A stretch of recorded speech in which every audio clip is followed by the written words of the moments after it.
Canto 11 da Odisseia é um canto que eu mais releio, provavelmente, talvez inclusive pelo fato de ser o canto, como vocês sabem, inicial dos cantos do Ezra Pound, embora ele não tenha traduzido nesta ocasião diretamente de Homero, mas uma tradução latina do Andreas Divos. O canto 11 é absolutamente formidável, genial, é a famosa descida de Odisseu ao mundo dos mortos. Ele desce com o intuito de consultar Tirésia sobre o seu futuro.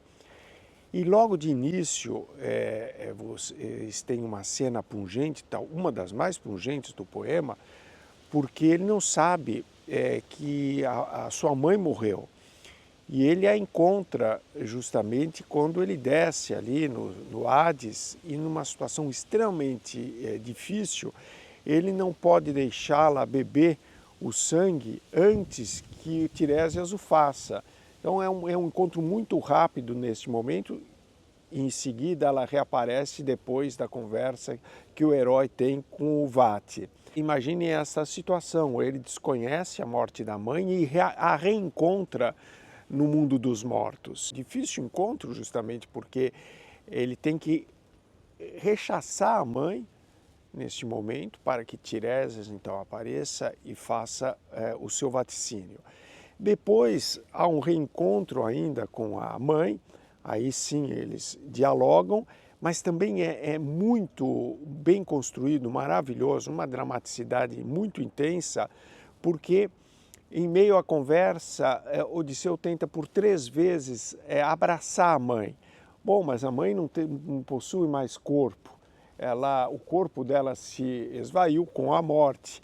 Então, o que ele realiza, né, é um abraço com uma imagem, com uma imagem de sonho, como diz Homero. É uma coisa absolutamente formidável. Imaginar a invenção do autor em configurar esta situação dramática em que o filho tenta por 3 vezes abraçar a mãe, mas a mãe é uma sombra, é uma imagem, é um ícone, e por 3 vezes então ele se frustra. Nesse momento, o verso mais ou menos 210, a mãe justifica porque ele não consegue abraçá-la e diz o seguinte, que depois da morte justamente ocorre nervos não mais retém a ossatura e a carne, mas a voracidade flâmea os aniquila, brilhando, assim que a vida deixa os brancos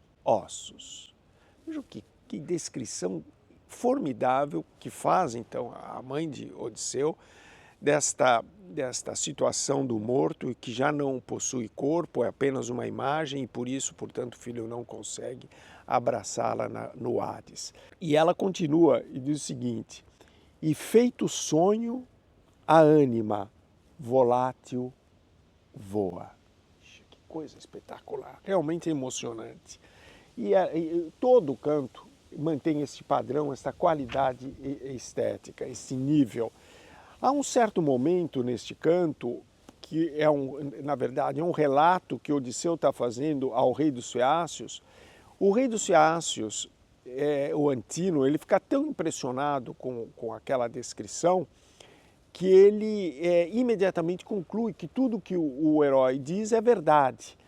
Mas o que é interessante, eu sugiro uma releitura, infelizmente aqui eu não tenho condição de fazer uma explanação mais detalhada, mas que vocês fiquem atentos ao argumento utilizado por esse rei para acreditar no relato que faz o herói. Ele diz assim, em grego ele usa a expressão morfé epeon, que eu traduzi, a forma em tua linguagem. Morfé significa efetivamente forma. E é justamente pelo aspecto formal, a organização extremamente coerente do discurso, que tem um forte teor poético, que faz com que o rei acredite nas palavras do herói. Ou seja, é uma noção muito importante, como vocês sabem, na tradição ocidental, esta questão justamente da forma, da linguagem, e é para isso que o Homero chama atenção nesta parte em que o herói faz então o seu relato ao rei dos feácios. E há outros belíssimos momentos, como o encontro frustrado com Ajax. Vocês sabem, o Ajax e Odisseu têm uma relação difícil, porque por merecimento Ajax deveria ter herdado as armas de Aquiles, mas por uma série de razões ali, o Odisseu que fica, não é, com essas armas. Como vocês têm isso, é o fulcro, né, da tragédia Ajax de Sófocles.